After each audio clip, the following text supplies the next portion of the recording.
On this Friday, the 27th of January, and on this Holocaust Remembrance Day, we are joined on Newsline by Bruce Ratner, the board chair of the Museum of Jewish Heritage. Bruce, we thank you for being here on this day. Tell us, if you would, about this new exhibition, The Holocaust, What Hate Can Do. Well, first, thank you so much for having me on, and it is a very important day. The Holocaust, of course, was a horrible time in the history of really the world, and it stretched from about 1941 through 1945, which is almost 80 years ago. It came about because of hate. It was the hate of Jews. It was anti-Semitism, which had been boiling in Germany for probably, in a serious way, probably 15 years, but historically in much of the world for hundreds of years. And it's really about what hate can do. And when I say what hate can do, I don't only mean anti-Semitism. I mean some of the things we see now, both in our country and in the world. Hate it starts small and it grows. And unfortunately, very often it can lead into the kind of violence and death that the Holocaust represents. In some sense, the Holocaust is the measure against which so much is done. And so the exhibit has 750 artifacts from survivors and people who perished in the Holocaust, and it's on display. And the core exhibit, which is about the Holocaust, is really excellent, and it talks about hate and anti-Semitism. We have, of course, heard upsetting reports about a spike in anti-Semitism and hate crimes nowadays. Bruce, to what do you attribute that?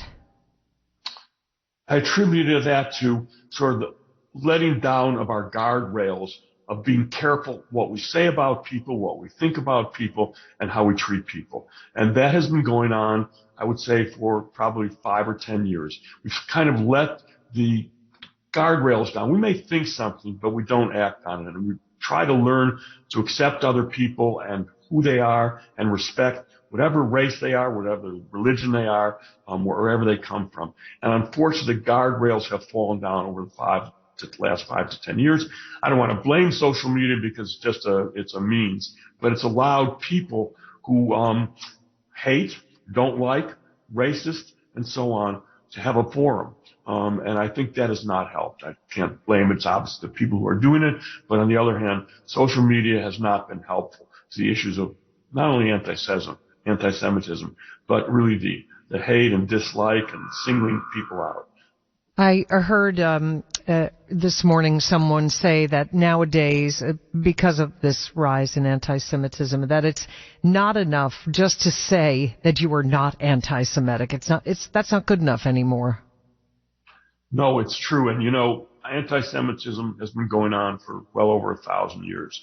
When I grew up, I was born 3 days before the Holocaust, before the liberation of Auschwitz in 1945.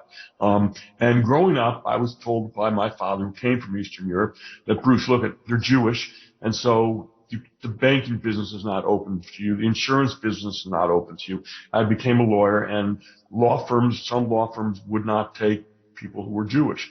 So I grew up in an era where I can't say it was nothing like Europe or Germany, but I had been around some degree of anti-Semitism so much of my life, and so many people have been, and it has grown, and a lot, as I say, the guardrails have been let down, and then also in social media, you'll see young people who don't even really understand what the swastika means and how badly you feel when you see the swastika on a building. They don't quite understand it. And so they go ahead and they put a swastika on the building. And it's been growing and growing and growing without having an understanding of how hurtful it is and also how it spreads. And then the other thing is you have celebrities like Kanye West, who's well-respected. Young people, old people love him. And he's said some very anti-Semitic things. And unfortunately, that's a very serious issue. Right. Because when celebrities start talking about hate and singling out groups, it's very catchy. Yeah, because who has a bigger platform than them? Well, hopefully this new exhibition will